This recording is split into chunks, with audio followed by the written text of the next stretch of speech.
2B. Di kebun binatang Ragunan, Denny ingin menunggangi gajah. Ia bersama guru dan teman lainnya membayar sewa naik gajah. Mereka dipandu oleh pemandu di kebun binatang, khususnya yang bertugas mengurus gajah. Denny berhati-hati menaiki gajah. Langkah menaiki gajah yaitu siapkan gajah dalam posisi kaki menekuk. Gajah akan mengetuk kakinya setelah mendengarkan aba-aba dari pemandu.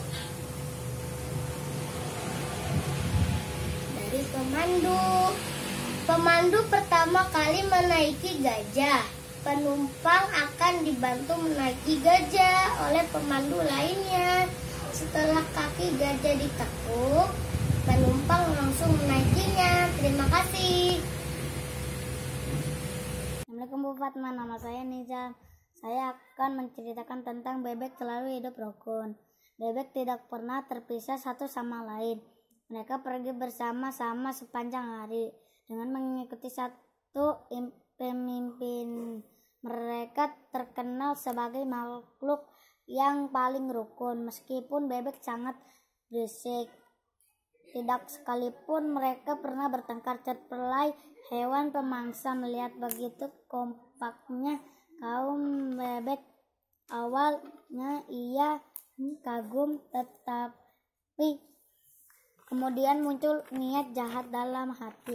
Aku akan mengadu domba mereka. Pasti ada bebek yang bisa dijadikan sebagai sumber masalah, gumam Cerpelai seraya menyerangi jahat. Mulai hari itu Cerpelai gencar mendatangi bebek yang agak terpisah dengan kawanannya. Dia mulai menghasut bebek itu untuk membenci kawanannya. Melihat pimpinmu itu, dia hanya membodohi kalian agar mau mengikuti. Pergilah cari kawan atau kau akan menjadi budak pemimpinmu selamanya, ujur Cerpelai yang pandai menghasut. Namun rupanya sia-sia, bebek itu tidak mau mendengar perkataan Cerpelai. Kemudian Cerpelai mencari bebek lain dan mengatakan hal yang sama. Akan tetapi lagi-lagi perkataan Cerpelai tidak dihiraukan. Begitu terus hingga tak terasa sudah semua bebek ia datangi. Namun tidak ada satupun yang berhasil ia hasut. Cerpelai sudah sangat kelelahan karena sudah berjalan ke sana kemari dan terlalu banyak bicara. Hahaha, Cerpelai, kau tidak akan bisa membuat kaum bebek saling bertengkar karena kami saling mempercayai satu sama lain. Ucap salah satu bebek yang dihasut oleh Cerpelai. Cerpelai sangat malu. Dia tidak menyangka para bebek begitu kompak. Dia pun pergi dari permukiman bebek dan tidak pernah kembali lagi ke sana karena malu. Memang benar jika ada yang mengatakan bahwa kaum bebek adalah kawanan yang paling rukun sedunia. Hikmah dari cerita ini yaitu kita harus hidup rukun. Terima kasih. Warahmatullahi wabarakatuh. Saya Fajar Abbas dari kelas 2B. Saya akan menceritakan tentang maling kondang anak durhaka terhadap ibunya. Pada suatu hari hiduplah seorang anak yang bernama Maling Kundang bersama ibunya. Dan dia pun punya kedua orang tuanya dan ayahnya pun pergi kerja.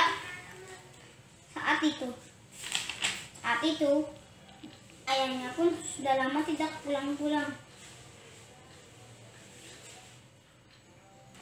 maling kundang kena penyakit yang sangat mematikan dan ibunya pun jualan kue.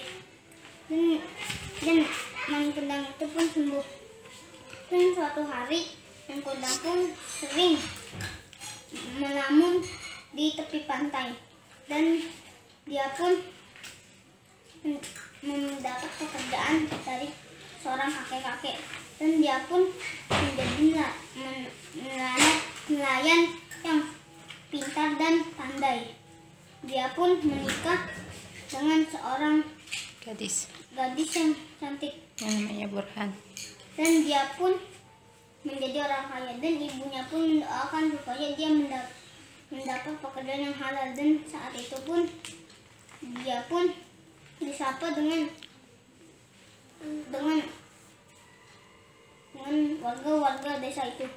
Dan saat itu maling kundang pun tidak mengakui bahwa ibunya itu Sebagai orang tuanya itu tidak dianggap menjadi ibunya lagi. Dan suatu saat itu dia pun Ibunya berdoa. mendoakan, ya Allah, ya Tuhanku, Engkau lebih tahu hukuman apa yang harus Kau berikan kepada anak durhaka ini, anak yang telah mencaci maki ibunya dan orang tua banyak. Ya Allah, tunjukkan kebesaran-Mu. Dan akhirnya si maling tiba-tiba kundang kapalnya pun tersambar petir. Dia pun terkutuk menjadi batu. Hikmahnya baca hikmah ceritanya. Di sini kelihatan, di sini ada dia.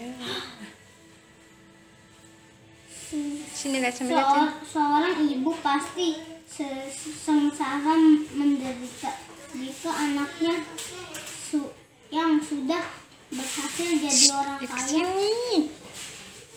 ternyata tak mau mengakuinya ibunya sendiri. Cukup sekian, terima kasih. Assalamualaikum warahmatullahi wabarakatuh.